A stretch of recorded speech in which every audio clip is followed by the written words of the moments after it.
Hello karuba! This is Claire's vloggers ng Isabela, pero di alam ng kapitbahay ko. For to go. At ito yung anak kong tulog na tulog pa eh. Ayan.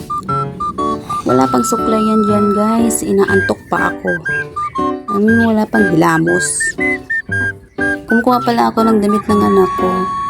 Dahil may pasok siya ngayon kahit umuulan. Good morning!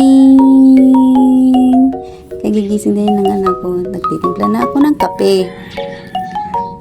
Alam mo naman, kape is life.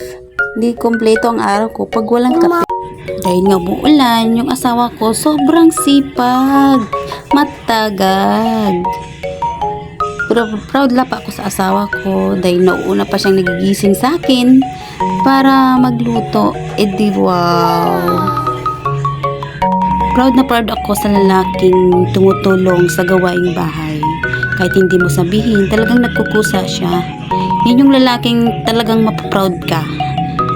Hindi porket lalaki, hindi na pwedeng maggawa ang bahay, no? Hindi masasabing under ang asawa mo pag tinulungan ka sa gawaing bahay. Nasa inyong dalawa yan kung talagang magtutulungan kayo sa hirap at ginhawa, ika nga. Hindi lang sa puro sarap. Habang napiprito ako ng pang-ulam ng anak ko at babaunin niya, naliligo na ang aking asawa. Dahil may service daw siya ngayon, kaya maaga siya maligo. At para hindi siya mahuli. Pagpasensya nyo na guys, yung lutuan ko, ewan ko para namang kahoy. Hindi siya shilin. Habang kinukuha ko nga yung longganisang baon ng anak ko, nilagay ko na sa baonan niya. Tapos, nilagyan ko na rin ng kanin. Yan yung rice cooker na mana ko pa sa tatay ko. Habang binibihisan ko yung anak ko, ay naku anak ko, so ito yung anak kong pihikan. Sobrang arte niya sa gulay. Ayaw niya kumain ng gulay. Yung ampalaya ng ata lang gusto niyang kainin. At yung sapatos niya, Diyos ko Lord, hindi na magkasya. Ay, wala pa naman akong budget pambili nit ng sapatos mo, anak ko. Habang ni-ready ko yung baon niya, kuha ko ng biscuit. At tinicheck ko yung bag niya at nilagyan ko yung biscuit. Kasi, alam mo naman batang to, sobrang pihikan. Baka ayaw na naman niya kainin yung baon niya. Mag-jacket ka na, dahil malamig.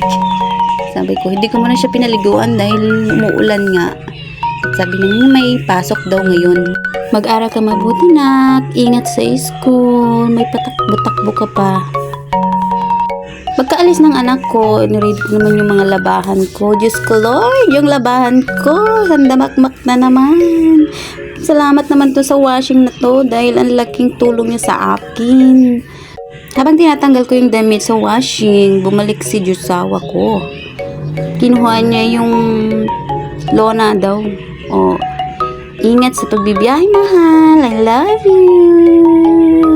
Aww. Mahal ang bigas ngayon. Uy, wag ka pa sweet-sweet dyan. Thank you for watching, guys. See you my next video.